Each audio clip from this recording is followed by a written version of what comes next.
हिंदुस्तान में चल रहे दो कानून, एक हिंदुओं के लिए और एक मुसलमानों के लिए। यूपी की घटना है, यूपी के कुंभ मेले को लेकर, और वहाँ पर हमारे शासन प्रशासन ने दो चेहरे दिखाए। अस्सलाम वालेकुम, मैं उस्मान, आप देख रहे सच्ची खबरें एक, आपका इस्तकबाल है। यूपी में क्योंकि योगी आदित्यनाथ अजय सिंह बिष्ट की सरकार है और बीजेपी और आरएसएस और हिंदुत्व उरूज पर है, वहाँ एक ही वर्दी पहनने वाले जनता में कैसा भेदभाव करते हैं। एक लड़के ने धमकी दी कि मैं कुंभ के मेले को बम लगा के उड़ा दूंगा, और उसके साथ में पुलिस प्रशासन का कैसा व्यवहार है वो आप देखिए। तुमने धमकी दी थी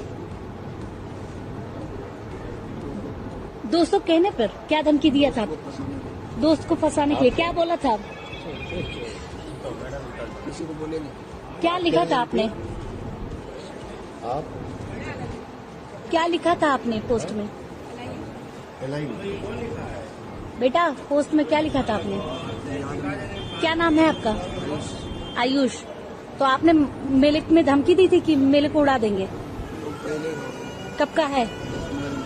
10-15 दिन पहले का। क्या लिखा था वो तो याद होगा, वो याद नहीं है आपको? ये ऐसा इनको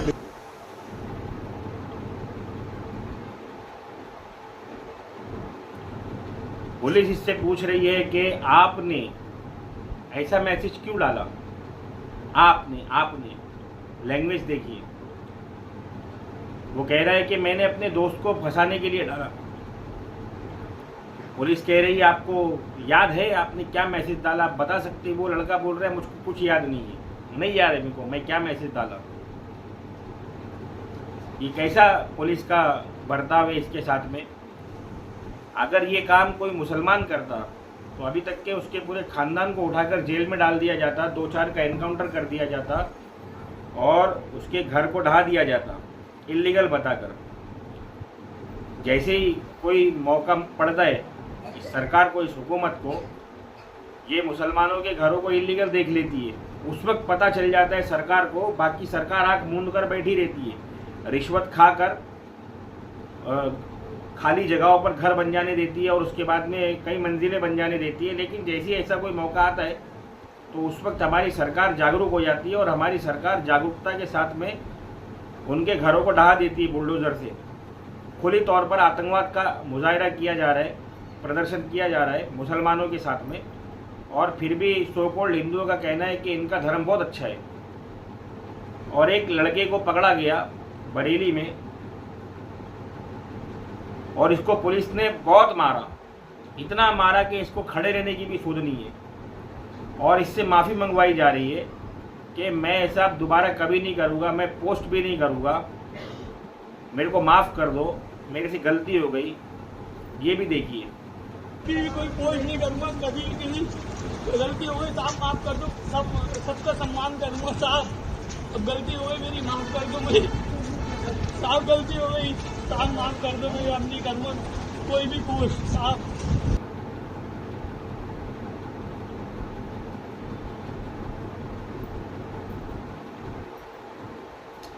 वन नेशन वन इलेक्शन के अरमान रखने वाली so called Hindu BJP party ये तो चाहती है कि एक मुल्क में इलेक्शन एक ही साथ हो, ताकि हम पूरी तरीके से मशीनों की सेटिंग करके और इलेक्शन आयोग का इस्तेमाल करके जो अपनी सरकार ला सके।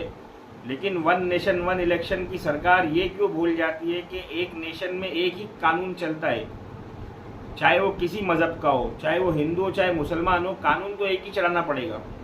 अगर कानून में छेड़छाड़ की और दो किस्म का कानून किया तो इनकलाब ज़रूर आएगा, क्रांति ज़रूर आएगी, और उस क्रांति के बदले में आपको क्या भुगतना पड़ेगा और आपकी आने वाली नस्लों को क्या भुगतना पड़ेगा, इस बात से बिल्कुल बेखबर ये सरकार अंधी होकर इसराइल के रास्तों पर चल रही है, इसराइल के उसी नक्शे कदम पर चल रही है जिस पर के बरसों से इसराइल चल रहा है। और इसराइल ने मुसलमानों के साथ में वहाँ बहुत कुछ किया और करने के बाद में अपने आप को मासूम बता रहा है, जैसे यहाँ ये सो कॉल्ड हिंदू बताते हैं। इसी तरीके से और इसके बाद में आज इसराइल को ये हाल भुगतना पड़ रहा है कि सारी दुनिया में वो नंगा हो गया है, पूरी तरीके से निर्वस्त्र हो गया है। पता चल गया कि इसराइल से बड़ा झूठा कोई नहीं है दुनिया में, और इसराइल का अनकरीब वो वक्त आने वाला है कि वो ज़मीन से मिटा दिया जाएगा और कोई इसराइली भी इस धरती पर रह नहीं पाएगा। आज अमेरिका का ये हाल है इसराइल की मदद करने पर, वहाँ के गरीब गुरबा और वहाँ के मजलूम और निहत्ते मुसलमानों की हाय से, उनके दिल की तड़प से अमेरिका का ये हाल है कि वहाँ पर एक कुदरती आपदा आई हुई है जिससे अमेरिका बाहर निकल नहीं पा रहा है और कभी निकल भी नहीं पाएगा। ये बात भी आप लोग लिख लीजिएगा। मैंने बताया था आप लोगों को कि अमेरिका में बहुत बड़ा कुछ घटने वाला है और हिंदुस्तान की राजनीति में बहुत बड़ा कुछ घटने वाला है।